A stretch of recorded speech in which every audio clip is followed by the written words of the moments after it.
کہ شیخ احمد سرہندی یعنی حضرت مجدد الفسانی فرماتے ہیں کہ یہ علم و فضل کے نیر تاباں ہیں، یعنی چمکتا ہوا سورج، علم و فضل کا چمکتا ہوا سورج ہیں کون؟ حضرت مجدد الفسانی. اور فرماتے ہیں کہ ان کی روشنی میں، پیر کہہ رہا ہے، حضرت خواجہ باقی باللہ کہہ رہے ہیں اپنے لیے کہ یہ جو ہیں حضرت مجدد الفسانی یہ کیا ہیں؟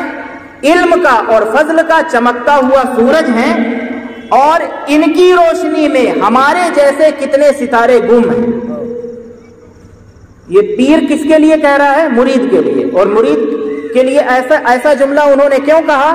کیونکہ جو مرید ہے اسے اللہ تعالیٰ نے مجدد ہونے کا شرف عطا فرمایا ہے. تو حضرت خواجہ باقی باللہ کی نگاہ سے اگر دیکھا جائے تو مجدد کا مقام یہ ہوتا ہے کہ وہ فرماتے ہیں کہ مجدد تو اپنے وقت کا سورج ہوتا ہے، اور جب وہ سورج چمکتا ہے تو اس کے سامنے تمام کے تمام ستارے جو ہے وہ بجھ جاتے ہیں. اور اپنا مقام یہ بیان کرتے ہیں کہ ہم یہ حالت ہے مجدد الفسانی کے سامنے کہ یہ سورج ہے اور ہم ستارے ہیں. اور پھر فرماتے ہیں ایک اور جملہ ان کا، شیخ احمد سرہندی کے بارے میں فرماتے ہیں کہ آپ مرید ہی نہیں ہیں، صرف مرید نہیں ہیں. شیخ احمد سرہندی مجدد الفسانی فرماتے ہیں آپ مرید نہیں ہیں بلکہ میرے محبوب ہیں. یہ حضرت خواجہ باقی باللہ فرما رہے ہیں اپنے مرید کے لیے کہ آپ مرید نہیں ہیں بلکہ میرے محبوب ہیں. اور فرماتے ہیں کہ شیخ احمد سرہندی جیسی ہستی آج اس آسمان کے نیچے ان جیسی کوئی ہستی موجود نہیں ہے. خود موجود ہے لیکن کہہ رہے ہیں ان جیسا کوئی موجود نہیں ہے، مطلب ان جیسا میں بھی نہیں ہوں. ان کے کہنے کا تو یہ مطلب ہے.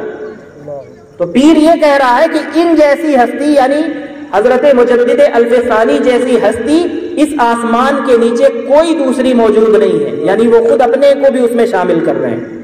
اور دوسرا جو اعلیٰ حضرت فاضل بریلوی رحمۃ اللہ تعالی علیہ کے بارے میں جو ان کے پیر و مرشد حضرت سید آل رسول مارہروی نے کہا ہے وہ تو سبھی جانتے ہیں، دنیا جانتی ہے. انہوں نے کیا کہا ہے کہ اگر اللہ تعالیٰ مجھ سے قیامت کے دن سوال کرے کہ آل رسول ساری زندگی کی تیری کمائی کیا ہے، میرے سامنے آ کر کے حساب دے.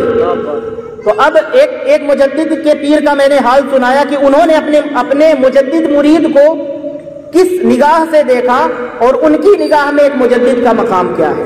اب اعلیٰ حضرت کے پیر کو بھی دیکھ لیں، ان کے پیر تو سید بھی ہیں، آل رسول نام بھی ہے اور نسب سے اور نسل سے بھی آل رسول ہے. اب سید آل رسول مارہروی رحمۃ اللہ تعالی علیہ فرماتے ہیں کہ اگر اللہ تعالیٰ قیامت کے دن، اور ایگزیکٹ اسی طرح کے جملے حضرت مجدد الفسانی کے لیے ان کے پیر نے بھی کہے ہیں کہ میں ان کی تربیت کر کے جا رہا ہوں، اگر اللہ تعالیٰ قیامت کے دن مجھ سے پوچھے گا تو جب تک میرا مرید کوئی مجدد الفسانی جیسا نہیں تھا تب تک مجھے بڑا خطرہ تھا کہ میں کیا جواب دوں گا، لیکن جب سے مجدد الفسانی جیسا میرا مرید ہے تب سے اب اللہ تعالیٰ کے سامنے جب حاضری ہوگی اور سوال اور جواب اور حساب اور کتاب ہوگا تو میں اب اس پوزیشن میں ہوں کہ مجدد الفسانی کو پیش کر کے اللہ کے حضور اپنے سوال اور اس کے سوال کا میں جواب دے سکوں. اور اعلیٰ حضرت کے پیر نے کیا فرمایا؟ یہی چیز کہ اگر اللہ تعالیٰ قیامت کے دن مجھ سے پوچھے کہ آل رسول اتنی عمر گزار کر کے تم آئے ہو دنیا میں تو ذرا بتاؤ کہ اعمال تم نے کیا کیے، کیا کما کر کے لائے ہو. تو حضرت آل رسول مارہروی رحمۃ اللہ تعالی علیہ جو پیر و مرشد ہیں اعلیٰ حضرت کے، وہ فرماتے ہیں کہ میں جب اللہ تعالیٰ مجھ سے یہ پوچھے گا تو میں اللہ تعالیٰ کی بارگاہ میں اپنے مرید امام اہل سنت اعلیٰ حضرت یعنی امام احمد رضا خان کو پیش کر دوں گا. آسان سے لفظوں میں بات یہ ہے کہ اگر کوئی بھی چھوٹا منہ لے کر کے بڑی بات کرنے والا کوئی آج کہے، میں صاف لفظوں میں کہتا ہوں، آج کا کوئی سید بھی یہ کہے کہ میں اعلیٰ حضرت کو نہیں مانتا، تو دو آپشن ہیں آپ کے پاس، یا آج کے سید کی بات مان لو یا سید آل رسول مارہروی کی بات مان لو. بھائی مجھے اگر یہ آپشن ملے گا تو میں تو سید آل رسول مارہروی کے ساتھ جاؤں گا.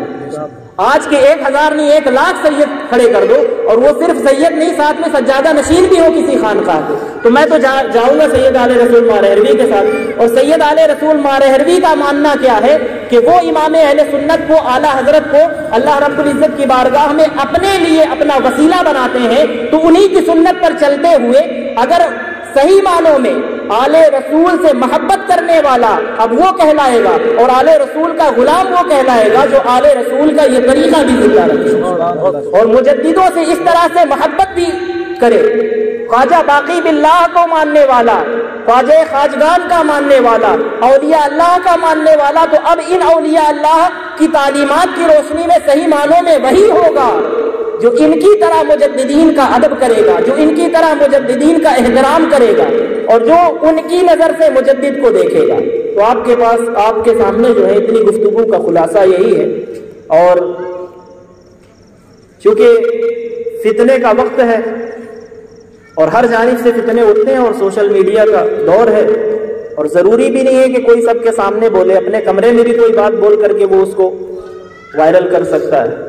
تو کسی کی کسی بھی طرح کی کوئی بات پہنچتی ہے، وہ ایک بار نہیں ڈبل 2 مرتبہ سید ہو، 8-10 مرتبہ کوئی سید ہو۔ ایک سید، آپ لوگ سید دے کر کے پریشر میں آ جاتے ہیں نا کہ یہ سید صاحب کہہ رہے ہیں، نہیں، سید صاحب کہہ رہے ہیں تو حضرت سید آل رسول مارہروی سے یا تو بڑا سید ہو تب اس کی بات مان لو۔ اگر کوئی اعلیٰ حضرت کے خلاف بات کرے، کوئی بھی کرے، تو یا تو وہ سید آل رسول مارہروی سے بڑا سید ہو تب اس کی بات مانو، اور ان سے بڑا ہماری نظر میں کوئی نہیں ہے، اعلانیہ نہیں ہے، اور جب نہیں ہے تو ہم کس کی بات مانیں گے؟ انہی کی بات مانیں گے، اور ان کی بات یہ ہے کہ انہوں نے انہیں اپنا وسیلہ بنایا ہے، تو ہم صرف انہیں نہیں، اعلیٰ حضرت کے پیر کو بھی اپنا وسیلہ بناتے ہیں اور امام اہل سنت کو بھی اپنا وسیلہ بناتے ہیں، یعنی کہ آل رسول کو بھی اپنا وسیلہ بنائیں گے اور عاشق رسول یعنی اعلیٰ حضرت کو بھی اپنا وسیلہ بنائیں گے۔ اہل سنت کے درمیان تفریق، اہل سنت کے درمیان لڑائی جھگڑا فتنہ فساد اور اس طرح کی جتنی بھی چیزیں کروانے والے لوگ الگ الگ ٹائٹل کے ساتھ آتے ہیں۔